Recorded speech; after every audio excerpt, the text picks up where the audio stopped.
নমস্কার দর্শক, রঞ্জনাস কিচেনে আপনাদেরকে স্বাগতম। আজকে তৈরি করব কাঁঠালের পিঠা। তো কাঁঠালের পিঠা তৈরি করার জন্য আমি এখানে কতগুলো কলা পাতা আর একটা বড় সাইজের কাঁঠাল নিয়েছি। কলা পাতাগুলো ভালো করে ধুয়ে পরিষ্কার করে নিয়েছিলাম। তারপরে এই যে কলা পাতাগুলো একটু শুকানোর জন্য রেখে দিলাম। আর এদিকে এই যে চালের গুঁড়িগুলো ভালো করে আমরা টেলে নিচ্ছি, হালকা একটু ভেজে নিলে ভালো হবে।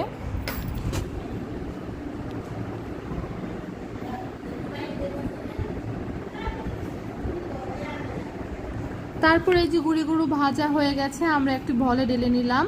আর এই যে বড় সাইজের একটা অনেক বড় কাঁঠাল, এটা দেখুন। তো কাঁঠালটাকে আমরা ভেঙে নেব। কাঁঠালের রংটা কিন্তু খুব সুন্দর হয়েছে, একদম পাকা গাছের কাঁঠাল। এই যে আমরা কাঁঠালগুলো নিয়ে নিচ্ছি।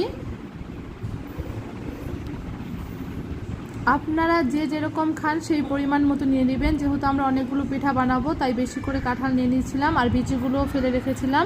এখানে এই যে গুঁড়িগুলো একটু কীরকম দানা দানা টাইপের হয়ে গিয়েছিল, সেই জন্য এটাকে আমরা একটু ব্লেন্ডার করে একটু মিহি করে নিচ্ছিলাম, কারণ যত মিহি হবে পিঠাটা কিন্তু তত ভালো হবে। আর এই যে মেয়েটা এখানে এসে দুষ্টামি করছিল। তারপরে এই যে আমরা পরিমাণ মতো চিনি নিয়ে নিয়েছি। চিনিটাকে আমরা একটু ব্লেন্ড করে নেব, কারণ তাহলে একটু গলবে একটু তাড়াতাড়ি। আর এই যে গুঁড়ি দিয়ে পরিমাণ মতো লবণ দিয়ে দিয়েছি। আর এই যে এখানে যেটা দিচ্ছি সেটা কিন্তু চিনি, দেখুন কি সুন্দর একেবারে গুঁড়ির মতো মিহি হয়ে গেছে চিনিটাও। এই জন্য তাড়াতাড়ি আর কি মিক্স হয়ে যাবে, চিনিটা দানা দানা থাকবে না। আর এই যে এখন কাঁঠাল, চিনি, গুঁড়ি আর হচ্ছে পরিমাণ মতো লবণ দিয়ে ভালো করে দেখুন আমরা মেখে নিয়েছি। কি সুন্দর হয়েছে মাখাটা। তারপরে এই যে একটি কলা পাতায় আমরা সুন্দর করে গোল রাউন্ড করে দিয়ে দিচ্ছি মিশ্রণটিকে। তারপর একটা পাতার উপর দিয়ে আর একটা পাতা দিয়ে ভালো করে ঢেকে দিতে হবে। এভাবে আমরা অনেকগুলো সুন্দর করে রাউন্ড রাউন্ড করে পিঠার সাইজ ঠিক মতো দিয়ে বানিয়ে নেব। আর এই যে এখানে দুইটা পাতা, দুইটা তাওয়া দিয়ে দিলাম পিঠা। এভাবে যখন এক পিঠ হয়ে যাবে, এক পিঠ আমরা উল্টে দেব। এইভাবে দুই পিঠ ভালো করে আমরা ভেজে নেব।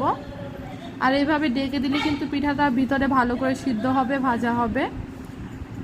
চুলার আঁচ কিন্তু একবারে লোতে রাখতে হবে, নয়তো পিঠাটা কিন্তু পুড়ে যায়। আমরা প্রথমে একটু বাড়িয়ে দিয়েছিলাম, সেই জন্য একটু হালকা পোড়া পোড়া হয়ে গেছিলো। তারপরে আমরা কিন্তু খুব অল্প আঁচে এটাকে ভাজছিলাম। এইভাবে 2-3 বার উল্টে পাল্টে নিলেই কিন্তু পিঠা হয়ে যাবে। যেহেতু অনেকগুলো পিঠা ছিল তাই কিন্তু আমাদের একটু অনেক সময়ও লেগেছিল। যেই সিজনে যেই জিনিস সেটা কিন্তু না খেলে ভালো লাগে না। কাঁঠালের পিঠা কিন্তু কম বেশি সবাই খায়। আমরাও প্রায় 2 বার আমরা বানিয়েছিলাম, কিন্তু সেটা আপনাদের সাথে শেয়ার করা হয়নি। আজকে ভাবলাম যে একটা ভিডিও করে আপনাদের সাথে শেয়ার করি। যারা না পারেন এইভাবে দেখে দেখে কিন্তু বানাতে পারবেন। তো দেখুন, এই যে বলছিলাম না যে আমরা একটু আঁচটা বাড়িয়ে দিয়েছিলাম, সেই জন্য পিঠাটা একটু হালকা পুড়ে গেছে,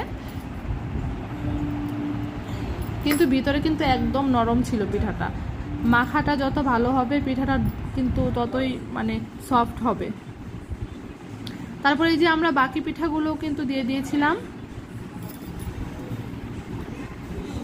যেহেতু অনেক সময় ধরে এটাকে ভাজতে হয় বা আস্তে আস্তে এটাকে ছেঁকতে হয়, সেই জন্য কিন্তু 2টা তাও আমরা বসিয়ে দিয়েছি, যার কারণে একটু তাড়াতাড়ি হচ্ছিল।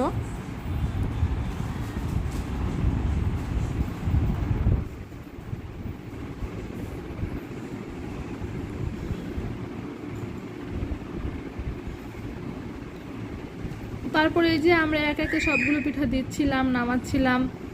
এইভাবে আমরা অনেকক্ষণ ধরে এগুলোকে ভাজছিলাম।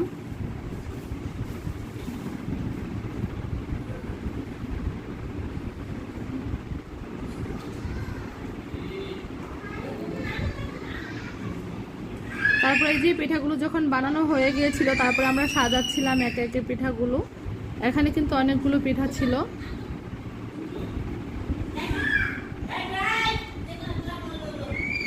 এই যে 2 ভাই বোন মিলে দুষ্টামি করছিল।